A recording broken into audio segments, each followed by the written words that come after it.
Hi, everyone. I'm Dyer Oxley. I'm an online editor over at KUOW, Seattle's NPR station. And I'm here to talk about your Covetiquette questions, your curiosities, and even your pet peeves, because these days, manners isn't so much about being polite and courteous. It can also be about being safe and also saving lives. Now, over the past few episodes, one particular place has commonly come up in all the issues we've been discussing. And today we're just going to hit it straight on as we take a trip through the grocery store.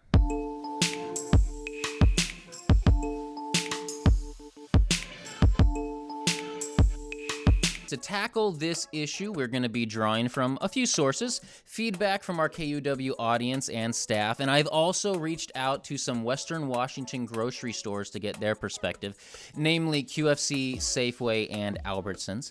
And you can read more about this issue on KUOW.org. Okay, our first question is stated like this: why are you getting so close to me?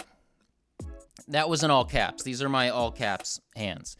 I hope that was not directed at me personally. If so, I am sorry. But this also relates to a common concern at grocery stores that we've previously talked about here on Covetiquette, which is talking and interacting with people in line, trying to convey that you need more space. Last week, I talked to Dr. Paul Pottinger over at UW Medicine, and he had an interesting point that you can put it this way: that you are trying not to get them sick. You're asking for distance because you do not want to get them sick, which is technically true. People can be asymptomatic. We don't know that right now, and that's just, better safe than sorry. I have a similar approach where I tell people that, hey guys, I'm trying to maintain my 6-foot distance. I put it on me. And so far it's gone over pretty well. At least it's gone over okay in a Seattle sense, in that I'm pretty sure they're smiling at me in the moment, but afterwards they're leaving the store to rant about it with their friends or just really vehemently tweet it out. When I spoke to the folks over at QFC, they told me this, and this is quote, "We support kind and friendly reminders to anybody forgetting to keep a 6-foot distance between others." So they do got your back as long as your approach is cordial and nice and not like, hey, jerk, back off. And finally, I am just going to throw this out there. It is okay for you to be the bigger person. If someone is not giving you the space in line, it is okay to just say, hey, would you like to go ahead? Let them go ahead, and you can continue being responsible and keeping your distance. Number 2, this is a statement, one I think that we're all pretty familiar with. If you touch it, you buy it. Now, I'm going to admit something. I have actually said this, and I have said this knowing that this is not really a standard that everybody can adhere to. I am personally a label reader. I've got to read labels, and sometimes you really just got to make sure you're getting the right avocado. So I'm going to slap myself on the wrist a little bit for this one, and for a few reasons. One is the CDC itself has recently updated its own website on this, and it's noted that it is possible to spread this virus by touching a surface and then touching your mouth or your nose or your eyes. However, that's not the main way this virus is spreading. They think as of right now. Now, that doesn't mean you should have a false sense of security about touching surfaces. You should still be disinfecting common areas that you touch. However, the main way this virus is being passed around, it's us, it's people, all right? So it's us hanging out with each other. That's why the distance thing and the mask thing is getting emphasized so much.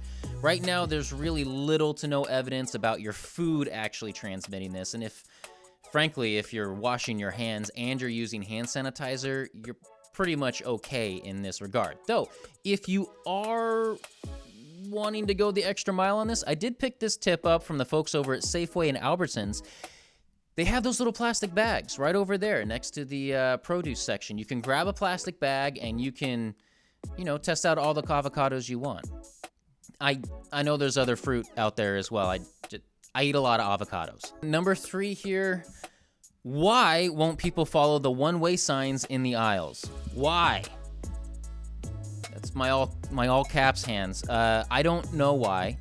And it might just be a habit folks haven't made yet. I personally have made this mistakes until I was able to make it a habit myself. It's kind of like that one street in all of our communities that for some reason people keep driving the wrong way down. It's a one-way, or maybe it's a two-way, but they think it's a one-way. We all know what that street is until folks realize that we're all waving at them frantically to let them know they're in the wrong lane.